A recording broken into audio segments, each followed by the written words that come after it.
né? A gente está com saudade de todo mundo na pandemia, mas no seu caso, especificamente, já faz alguns meses. Aliás, não, a última cerveja em público que eu tomei foi exatamente com vocês ali no início de março, né? Como é que estão as Em coisas? pleno aniversário de Cássio Cortes, cara, É só para verdade. deixar claro. Foi o último evento da pandemia, pré-pandemia, foi meu aniversário.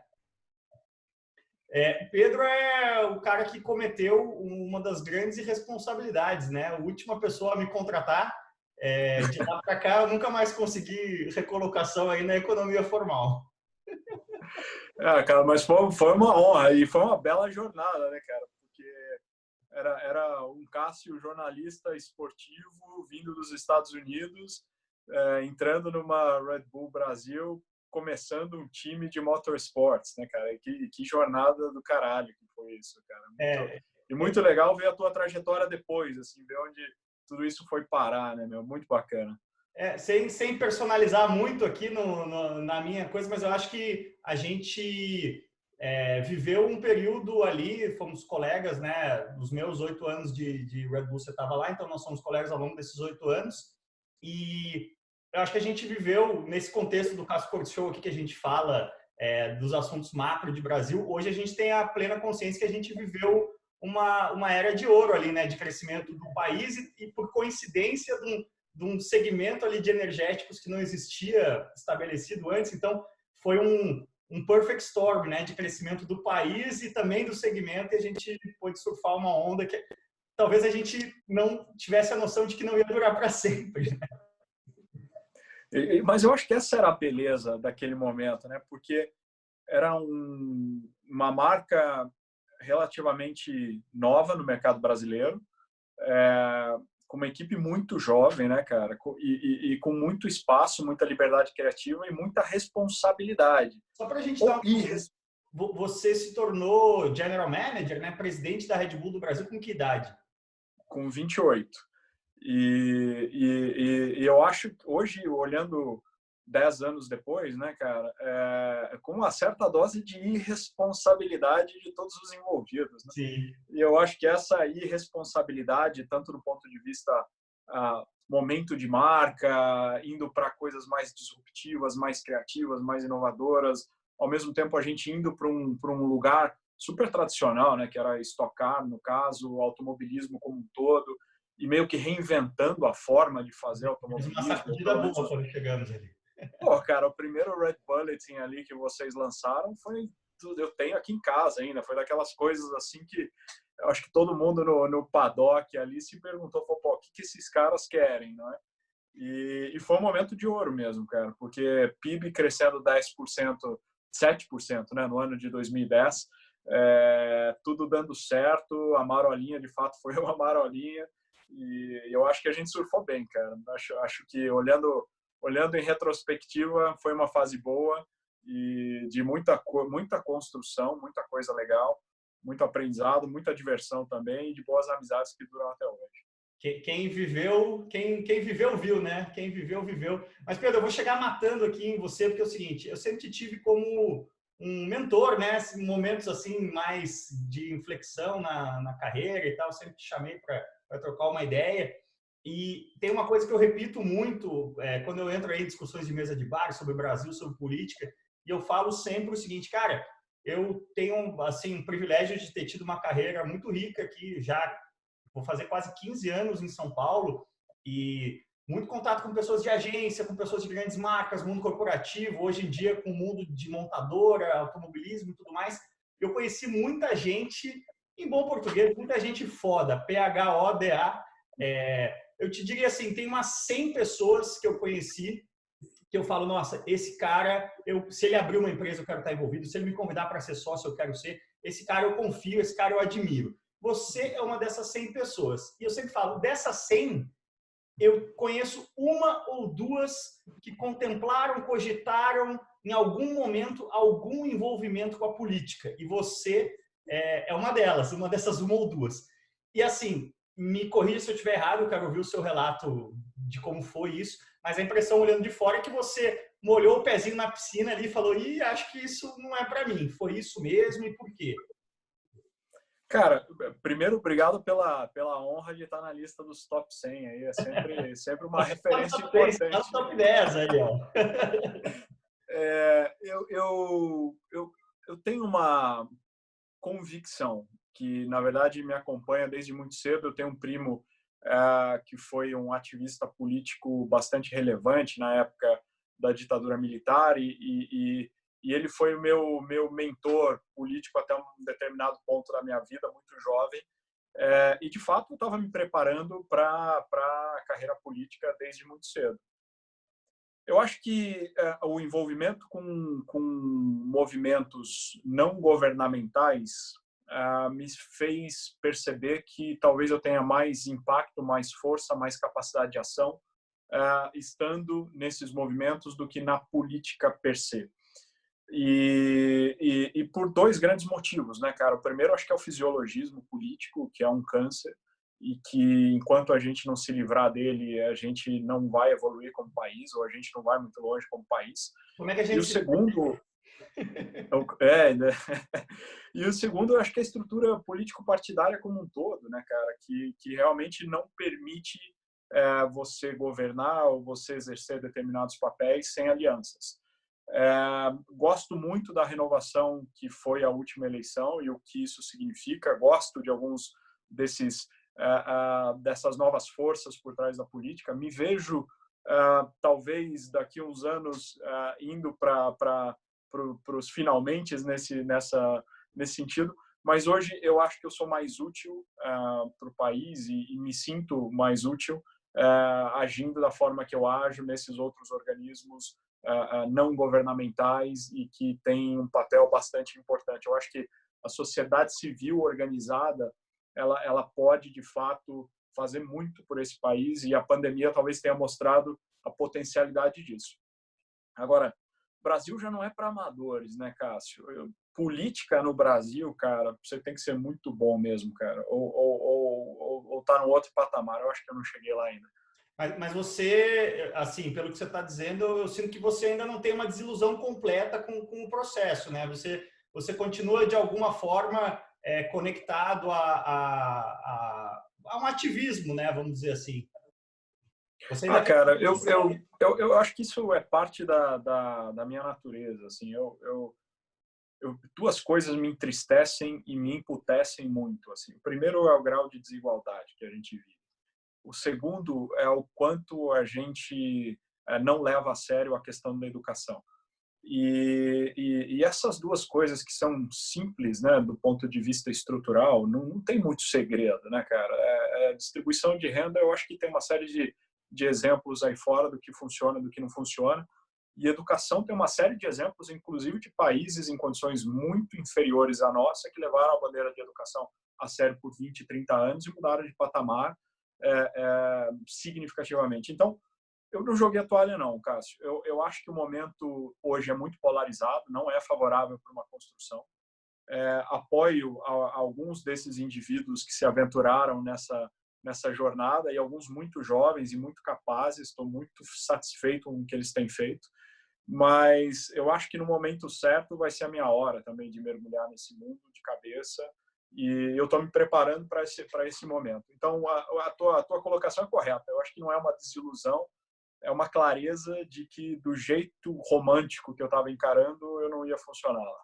Eu tenho uma frustração muito grande, cara, com os processos todos no Brasil, no seguinte sentido, e você falou exatamente, a gente concorda muito e no sentido de as minhas maiores frustrações em relação ao Brasil são exatamente essas duas que você falou, distribuição de renda e educação. Eu brinco sempre, né?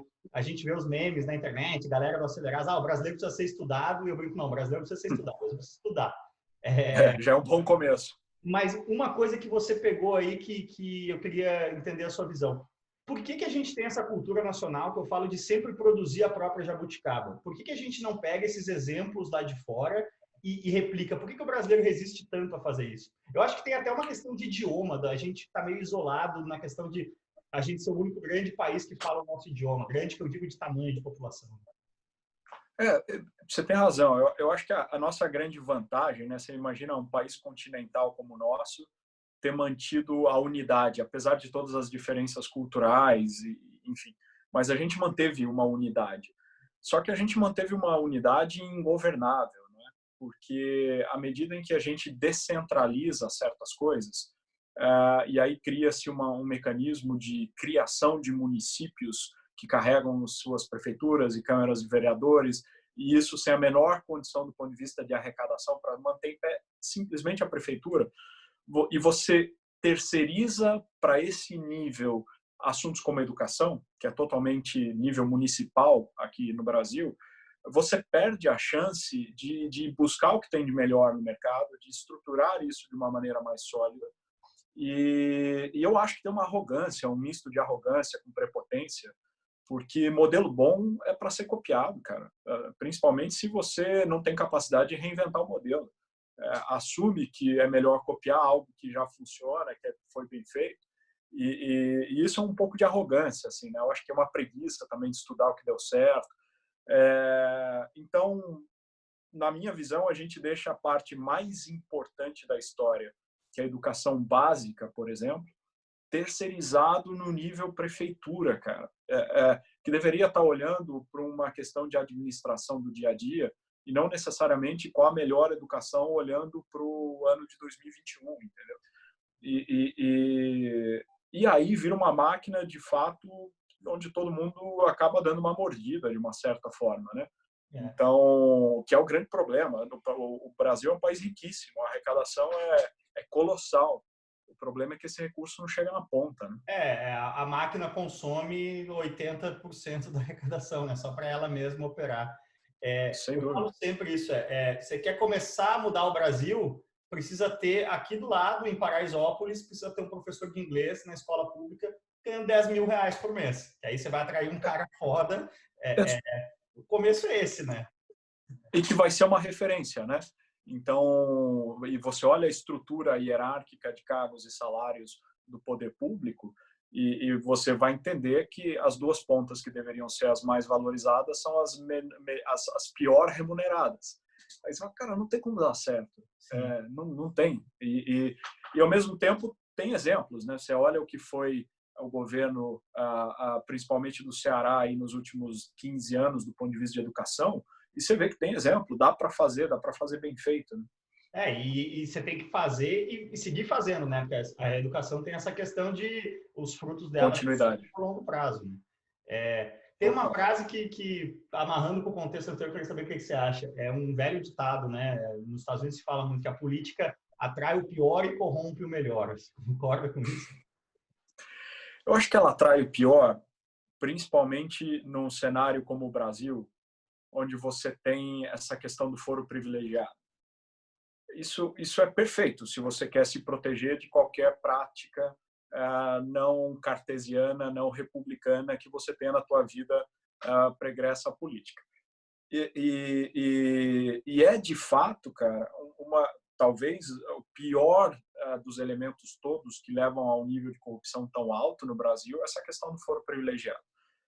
O segundo é que, por se caracterizar de forma geral como um balcão de trocas, né, aquele fisiologismo que a gente falou agora há pouco,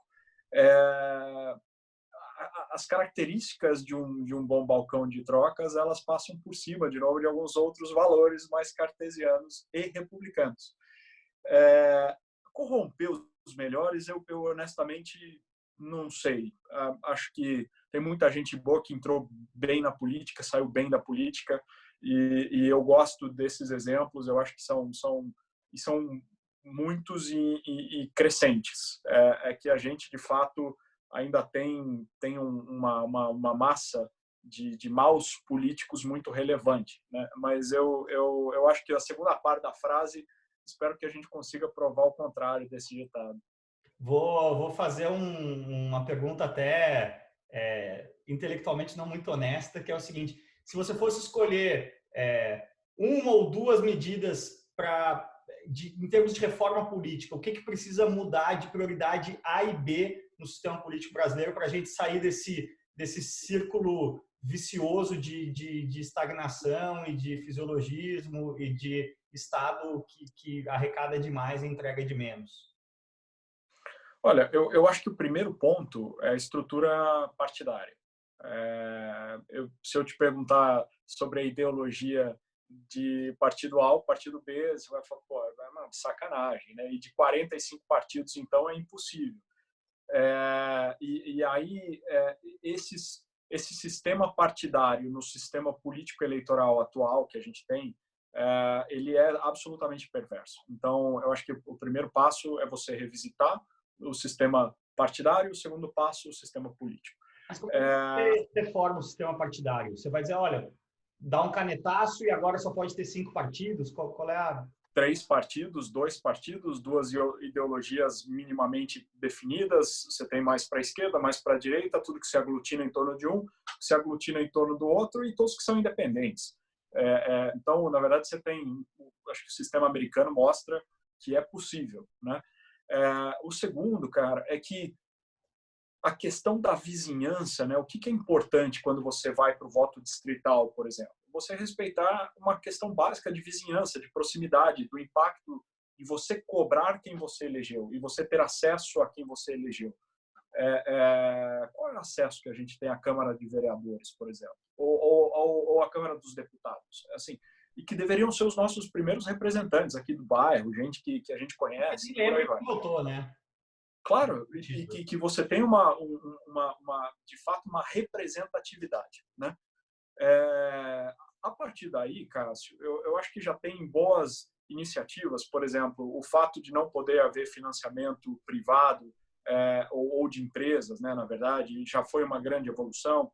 Eu acho que tem uma segunda evolução necessária, que é um tratamento mais adequado desse fundo, que é um absurdo, né, quando a gente fala, de novo, de desigualdade ou de necessidades básicas, ter 2, 3, 5, 6 bilhões de reais para fundos partidários é um negócio totalmente incabível.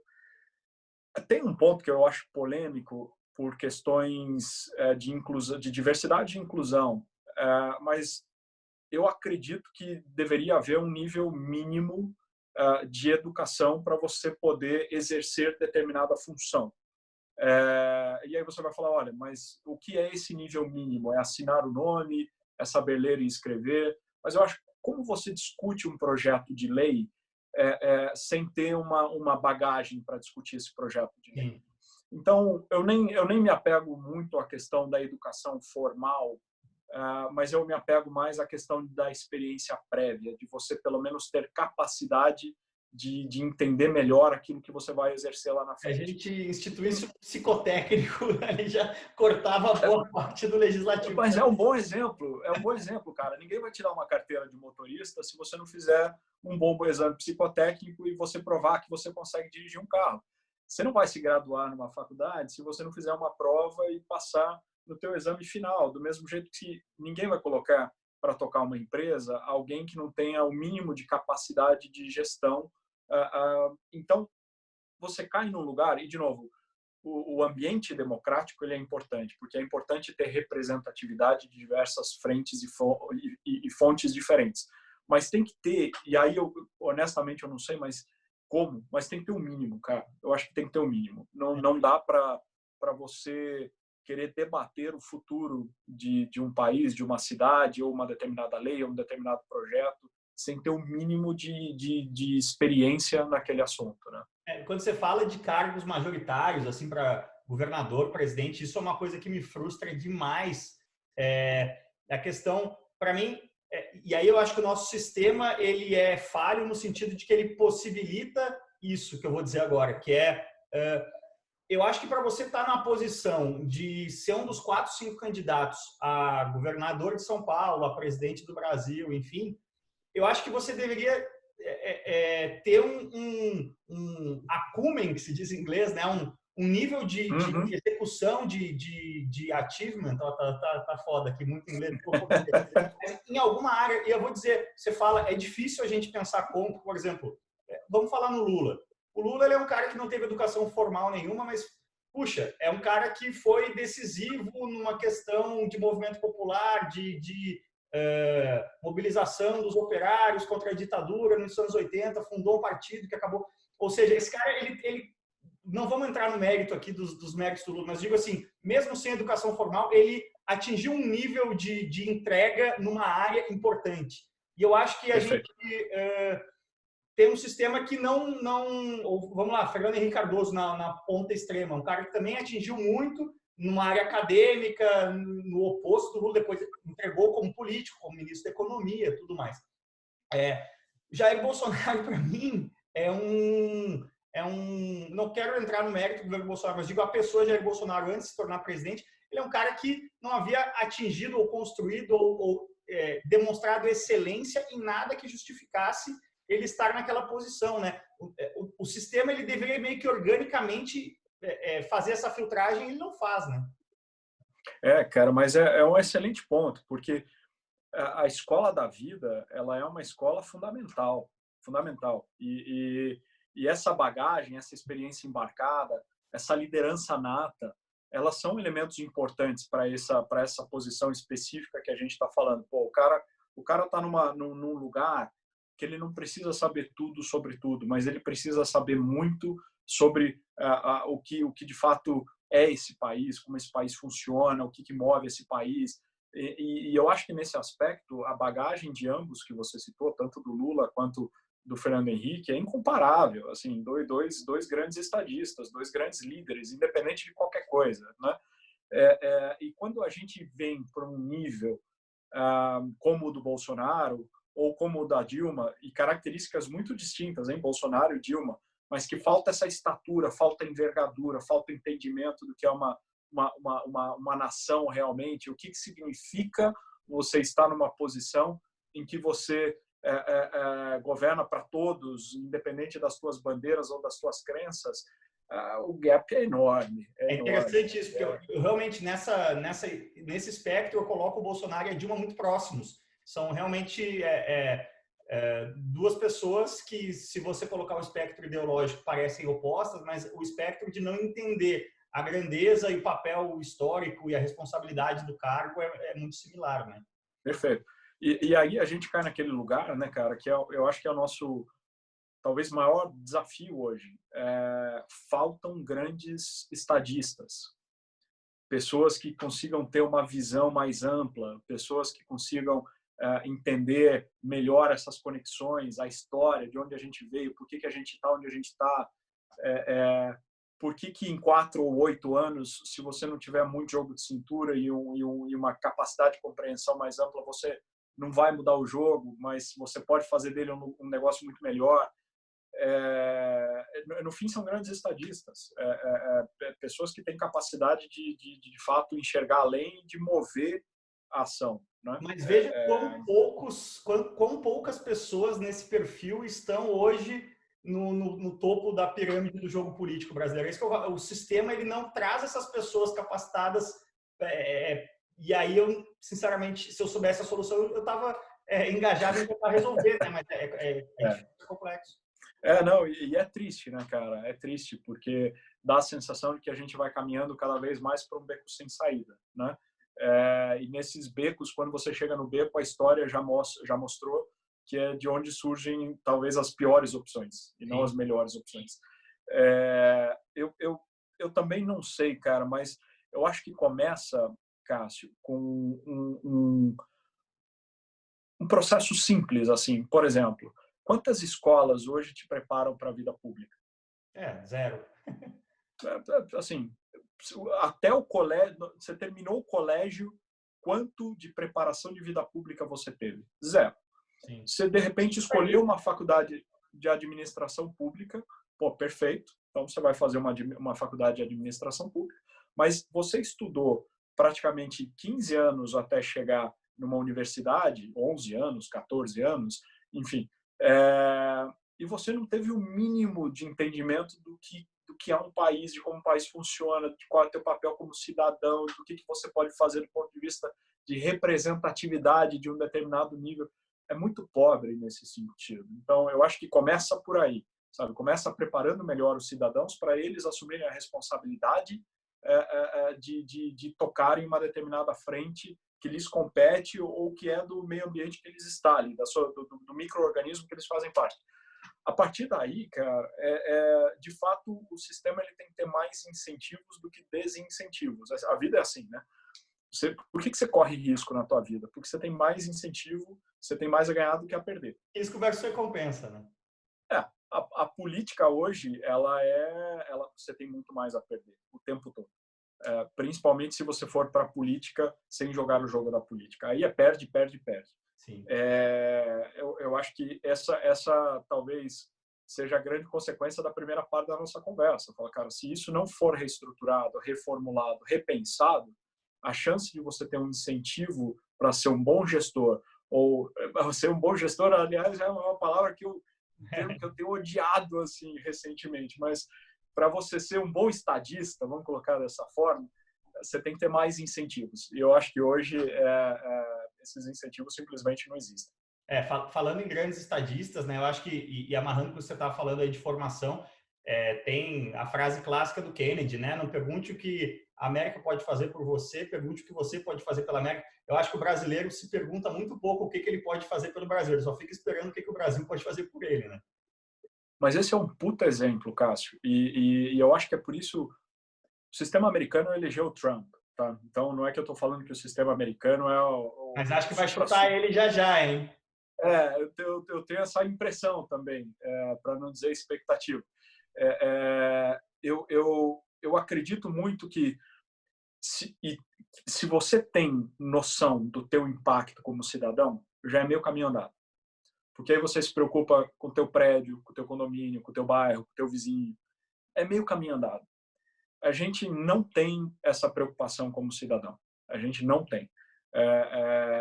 E eu acho que a pandemia agora e a quantidade de pessoas simplesmente vivendo a vida como se nada tivesse acontecendo, não estou falando daquelas que têm que sair para trabalhar, que não é isso, mas pessoas que não deveriam estar na rua e estão hoje em função de tudo que está acontecendo, isso para mim é o melhor exemplo de falta de civilidade. Aí como esperar que um cidadão formado, um engenheiro civil melhor do que você, vai chegar lá e vai representar os outros? Hein? Cidadão não, engenheiro civil melhor do que você, ou o desembargador lá, que olha aqui com quem você está falando. Cara, isso vem da base, cara. Isso vem da educação básica, teu papel como cidadão. Ali naquela hora, o policial civil, guarda civil metropolitana é autoridade, sim, e o cara está descumprindo uma regra, sim. Ali ele não é desembargador, entendeu? É tão simples quanto isso, mas isso vem de berço, né, cara? Berço que eu digo da educação de base, né? O Brasil, para mim, eu acho que nada exemplifica isso melhor do que a arquitetura urbana de São Paulo, o urbanismo de São Paulo. Mas a síntese o Brasil, para mim, é o eterno trunfo do individual sobre o coletivo, do interesse individual sobre o interesse coletivo. O tempo todo, o tempo todo.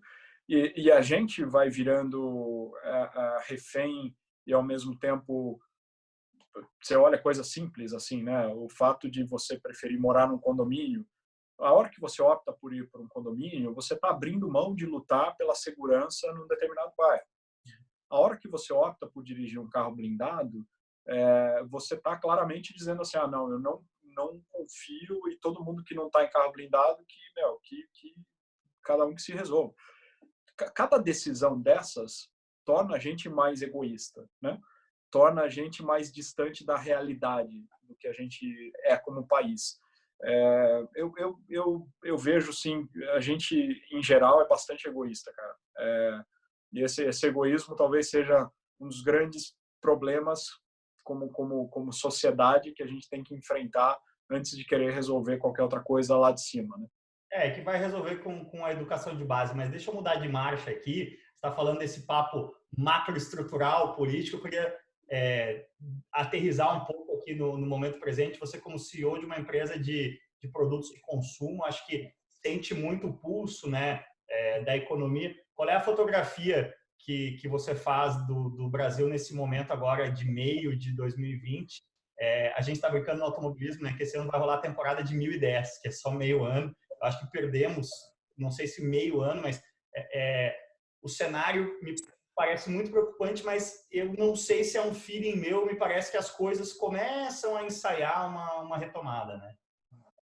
Eu acho que o pior, do ponto de vista econômico, foi abril e maio, né? Principalmente abril. Abril realmente foi um baque. A partir de maio, a gente começou a ver um processo de recuperação lenta e gradual, então ainda longe de chegar nos patamares pré-crise. Alguns segmentos muito mais impactados do que outros, né? Então, quando a gente pensa em aviação, quando a gente pensa em turismo, quando a gente pensa restaurantes, bares, entretenimento como um todo, os esportes, pô, esses segmentos sofreram demais, porque no fim a demanda foi basicamente drenada a zero, né? Ou muito perto disso. No nosso segmento especificamente de alimentos, a gente teve um movimento um pouco diferente, porque as pessoas elas pararam de consumir em restaurantes e elas passaram a consumir mais dentro de casa. E esse consumo dentro de casa ele foi muito superior à queda do consumo em restaurantes. Então, na média, a indústria de alimentos ela está vivendo um momento de mais vendas do que, inclusive, o pré-Covid. E na Kraft Heinz a mesma coisa. A gente está no momento em que as vendas, elas, em função desse pêndulo, elas estão bastante aceleradas. Agora, o Brasil especificamente, ele é interessante, né? A gente está indo para o 5º mês agora de auxílio emergencial de R$600. E eu estava vendo ontem que esse auxílio ele foi responsável por tirar 1%, um ponto percentual de pessoas da pobreza, né? Abaixo da linha da pobreza. Então a gente tinha 3,3, que é R$155 por mês de renda familiar. E era 3,3% da população brasileira, então quase 7 milhões de pessoas abaixo da linha da pobreza, né? E com esse auxílio, isso foi para 2,2%. Então, é o menor percentual de pessoas abaixo da linha da pobreza nos últimos 40 anos, ou desde que esse estudo e esse monitoramento começou a ser feito. O que mostra que a resposta é simples, né, cara? A gente está falando de R$600, que custo total disso em 5 meses, acho que foi 150 ou 180 bilhões de reais. É barata a solução. A solução não é cara, a solução é simples. Falta, de fato, vontade de canalizar recursos. Eu sou um super partidário do renda mínima como ponto de partida. E aí, esses R$600, para onde foram esses R$600? Para o consumo. Porque aí a pessoa que basicamente não tinha renda passou, e um dos exemplos que a matéria mostrava era a compra de materiais de construção básicos para a pessoa, encanamento, o cara poder colocar um cano, poder colocar uma porta, uma janela. E isso imagina a massa que é um negócio desses, entendeu? Então, eu acho que para todos os críticos do processo de distribuição de rendas a partir de programas como renda mínima, ou com o objetivo de renda mínima, o Covid veio para mostrar que isso é mais do que necessário, mais do que necessário. E acho que não vai ter como desfazer isso, né? Eu sempre me considero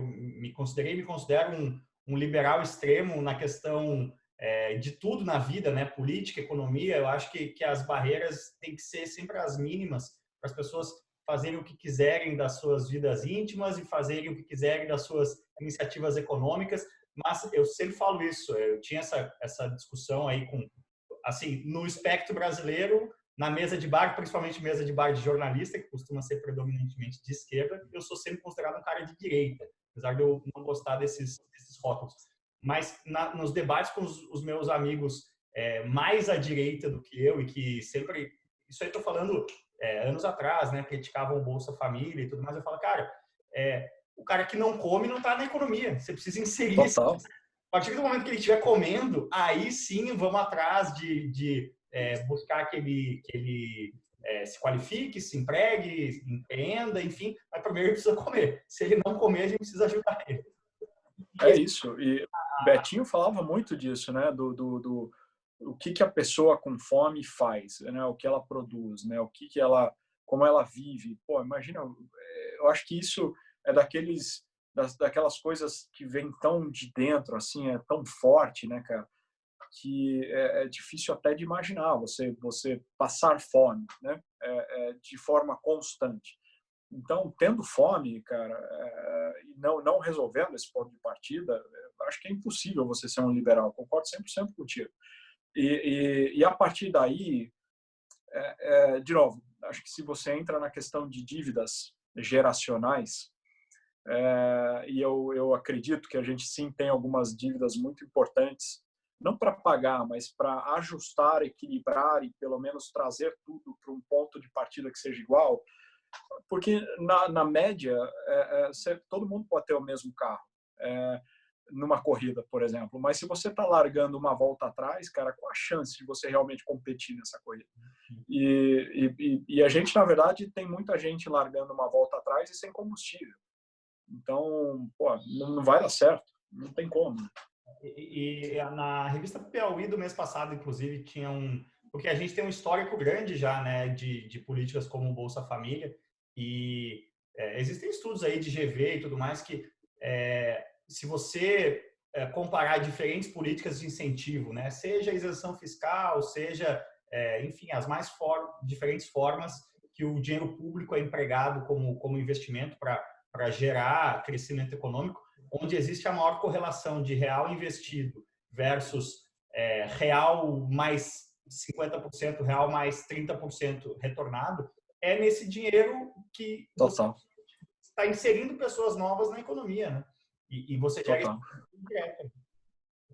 E é por isso que aí a gente começa a ver, talvez a tecnologia seja o nosso maior aliado, né, Cássio, nessa luta, de poder ter uma ponte direta entre o governo ou qualquer tipo de iniciativa e essa pessoa que está lá na ponta tendo necessidade de receber esse dinheiro sem ter que passar por tantos intermediários ou por tantos programas ou por tantos governos estaduais e prefeituras e etc.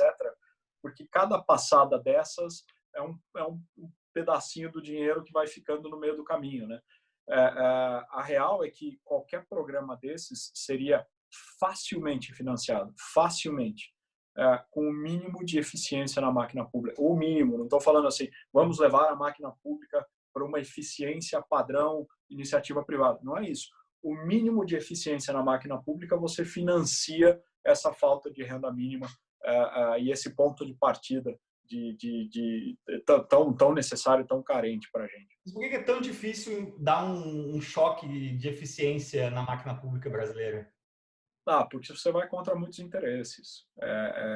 Eu acho que começa pelo fato de que você vai ter pessoas legislando contra elas mesmas, né, de uma certa forma. E aí faltam os estadistas, porque no final o teu mandato ele é curto, você vai durar pouco, né? Pensa um pouco no país que vai ficar depois de você ou lá na frente.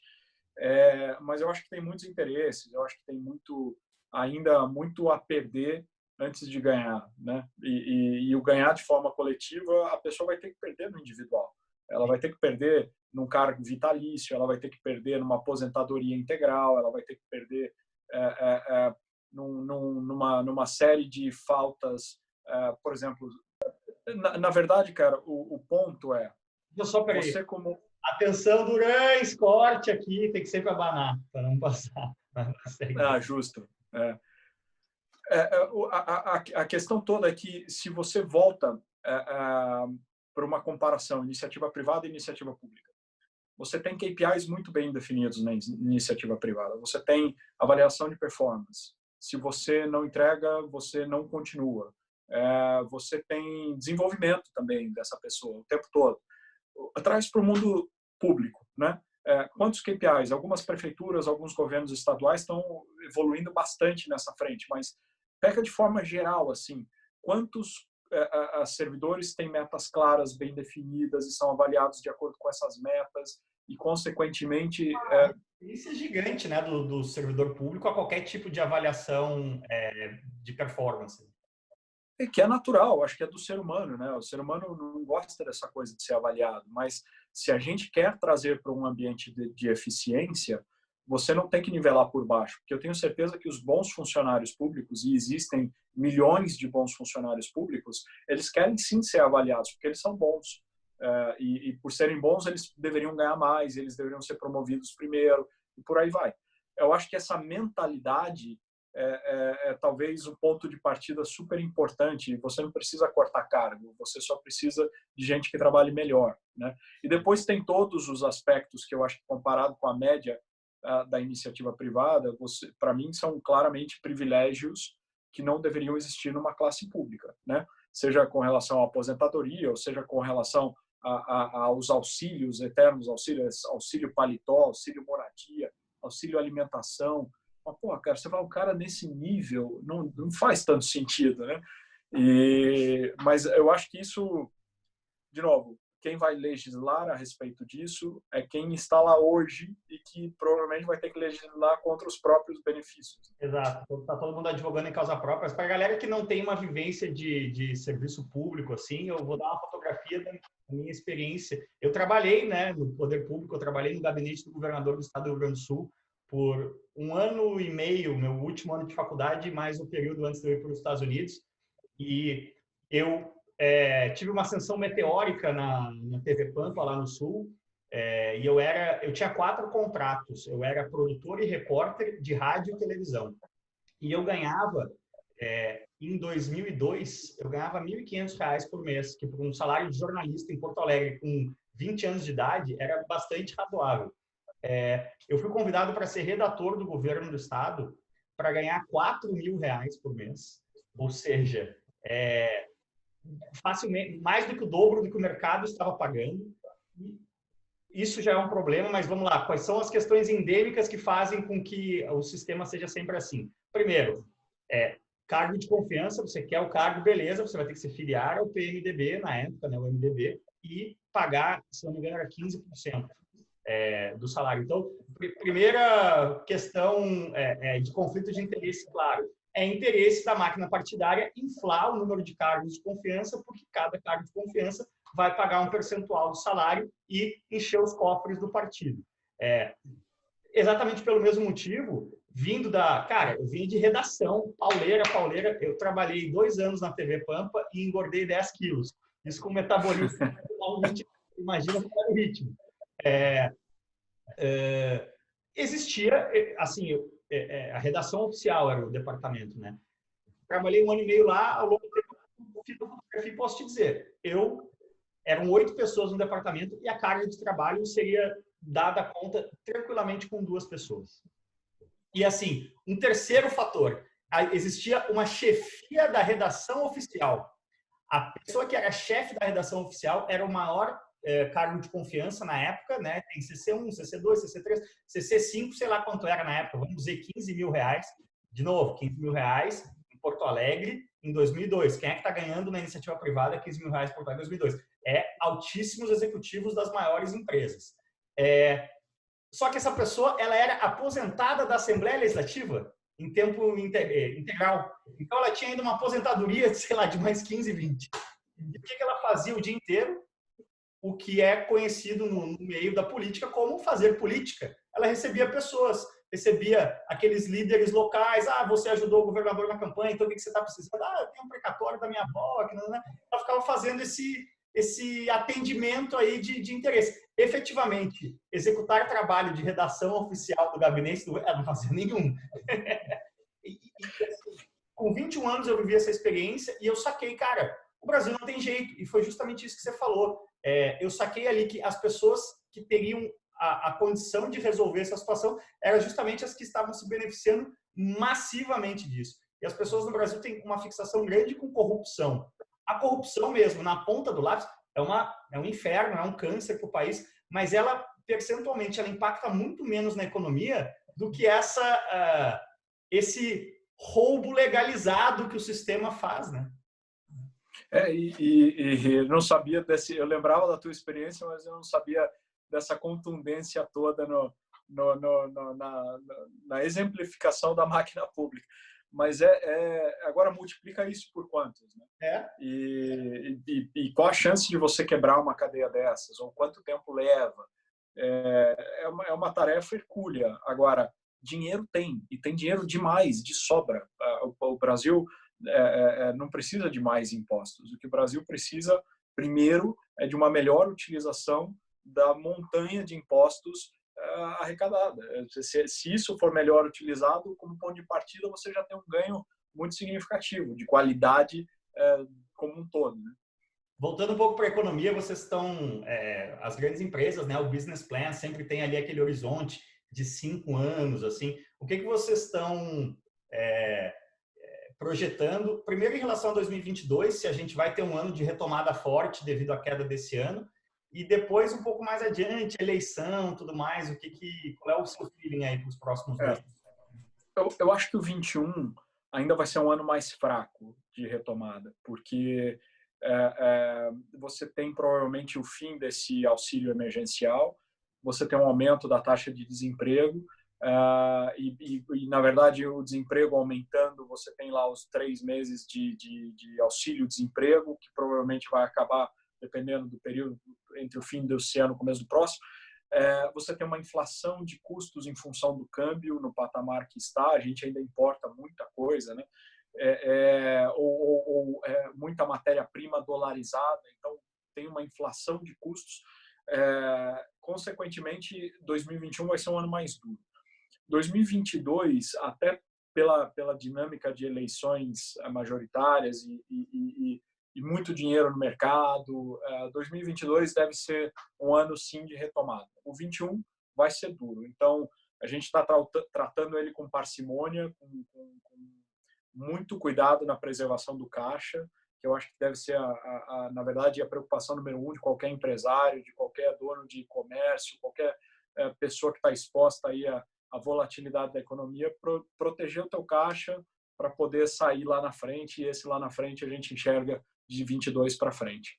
Sim, essa proteção do caixa aí quase que colocou acelerados em maus lençóis aí, os anunciantes todos estavam protegendo o caixa, mas agora a gente sente também que realmente no impacto inicial existe um nível de conservadorismo que é necessário ter, e aos poucos as coisas vão se soltando. Vou te jogar uma bola nas costas agora.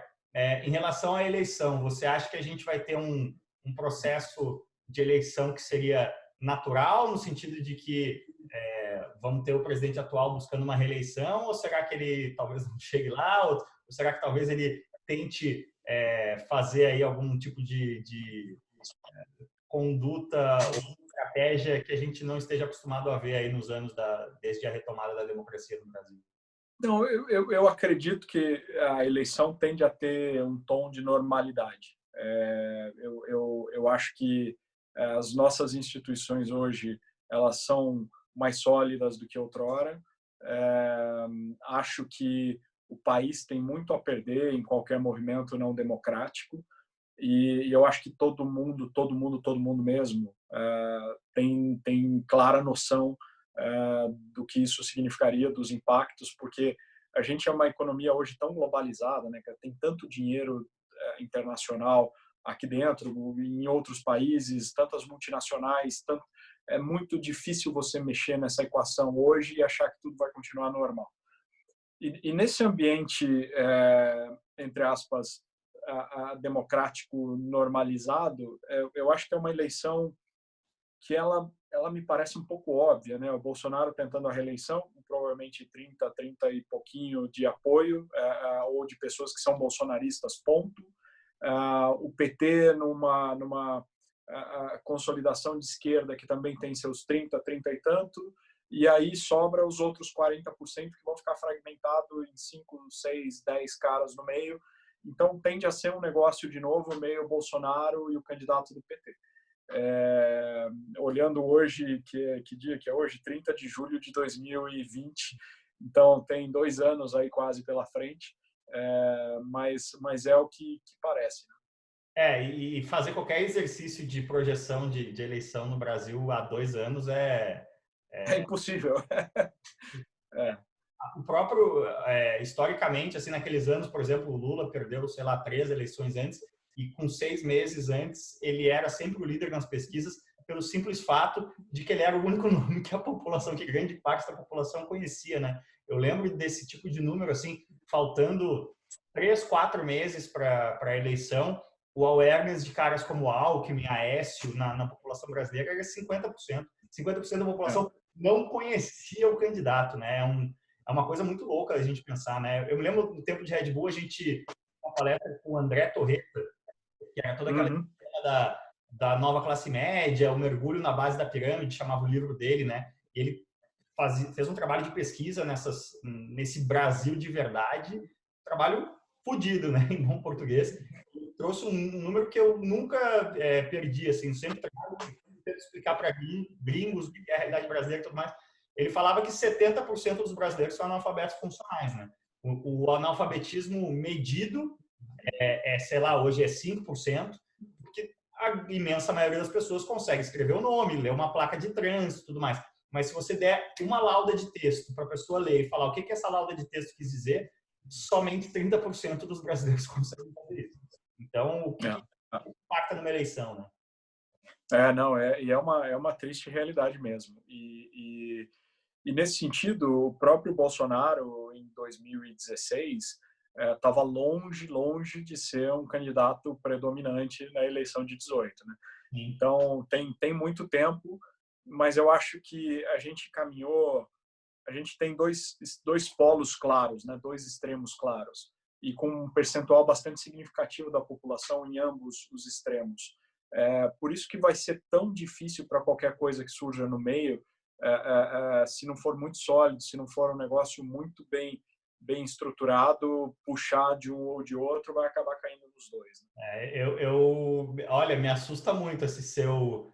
Primeiro porque eu levo muito em consideração a sua leitura da realidade brasileira e me assusta muito a perspectiva da gente ter novamente um segundo turno entre 17 e 13. Eu acho que é a pior coisa que poderia acontecer para o Brasil, mas de fato, quando a gente olha para a realidade fria dos números, ele parece bastante provável, né? Hoje, de novo, julho de 2020, se eu tivesse que apostar hoje, eu apostaria nesse cenário. Estamos chegando próximo do limite de 1 hora aqui. Vou te fazer a pergunta clássica. Você, ainda mais como um pai de família, aí, olhando para o horizonte de Brasil de 30, 40 anos para frente, ou mais até, na verdade, você acha que o Brasil tem jeito? Cara, eu acho que o Brasil tem o mais importante para ter jeito, que é os recursos. O Brasil tem muito recurso. E dar jeito sem recurso, de fato, é muito difícil. Com recurso, eu diria que é meio caminho andado. Falta agora vontade política, e falta cidadania, né? De todos nós, inclusive. Então, eu diria que para 30 anos, talvez seja muito cedo, mas no horizonte um pouco mais alongado, de 50 para 60, você acha que tem jeito, sim? Você falou uma coisa importante. Eu acho que tem a parte da cidadania, né? A gente entende quando falta cidadania nas pessoas que não tiveram acesso a estudo, tudo mais. Mas eu sinto muita falta de cidadania nas pessoas que tiveram acesso. Eu acho que a elite brasileira ela é muito pouco empática, né? Ela tem uma dificuldade de empatizar. Eu morei nos Estados Unidos 2 anos e todo americano que vamos chamar de classe média alta, sabe? Toda pessoa que começa a ter um dinheirinho sobrando, ela se envolve com um programa de caridade, ela doa dinheiro e tal. E a cultura disso no Brasil é zero, né? Sendo que, na verdade, a gente precisa muito mais disso do que lá, né? Sem dúvida. Eu acho que essa cultura de doar, e os mais céticos vão dizer que os americanos doam porque eles têm incentivos fiscais, o que não deixa de ser verdade. Mas isso é verdade para o topo da pirâmide, que vai doar muito porque os incentivos fiscais são muitos. Na base da pirâmide é exatamente o que você falou, cara. Aquela solidariedade de vizinhança, aquela solidariedade de você ajudar quem está próximo. E eu fiquei muito empolgado com a pandemia nesse sentido, porque é verdade, eu vi aflorar assim, algo que eu falei, pô, talvez essa seja uma semente importante para o Brasil, para o brasileiro, sabe? De, pô, tem que doar, tem que ajudar, tem que estar próximo, não importa se é com muito, se é com pouco, tem que se envolver, tem que se engajar, doa o seu tempo, doa a tua energia, já é um bom começo, não é? E espero que a gente saia mais fortes como país desse processo, cara, porque pelo menos foi muito eloquente essa primeira onda, né? Mas acho que esse poço de goodwill assim das pessoas durou uns 20 dias. No dia 20, não dava dia para ninguém aqui no condomínio, já tinha mudado tudo de novo. Justo. Pedro, faça aí o seu jabá, onde é que as pessoas te encontram, se tem alguma mensagem aí, o que as pessoas devem comprar quando vão no supermercado. Não, bom, eu estou lá no LinkedIn, Pedro Navio, e vai ser um prazer conversar com quem tiver mais interesse, seja do ponto de vista iniciativa privada, seja do ponto de vista iniciativas públicas. E cara, eu não vou falar que eu sou um eterno otimista, porque eu não sou. Eu acho que eu sou até mais pé no chão do que a média, mas eu vejo bons elementos para a gente, pelo menos, conectar uma base maior de pessoas que acreditam de fato em mudança. E isso, acho que essa fagulha, esse ponto de partida, já é muito para mim. Assim, acho que já me faz dormir um pouco melhor à noite. Legal, valeu demais. Obrigado pela sua 1 hora aí. Eu acho que a gente tem pano para manga para fazer mais uns 10 episódios de 1 hora e a gente não vai resolver os problemas do Brasil, mas a conversa vai É ser. verdade. E aquela história, né? Pedro Navio 2034, eu acredito. Quem sabe um dia. Bom, se você curtiu aí o episódio, não esqueça de copiar esse link, manda lá no grupo de WhatsApp, ajuda a gente. Siga Cássio Cortes Show no Spotify e, como sempre, valeu demais.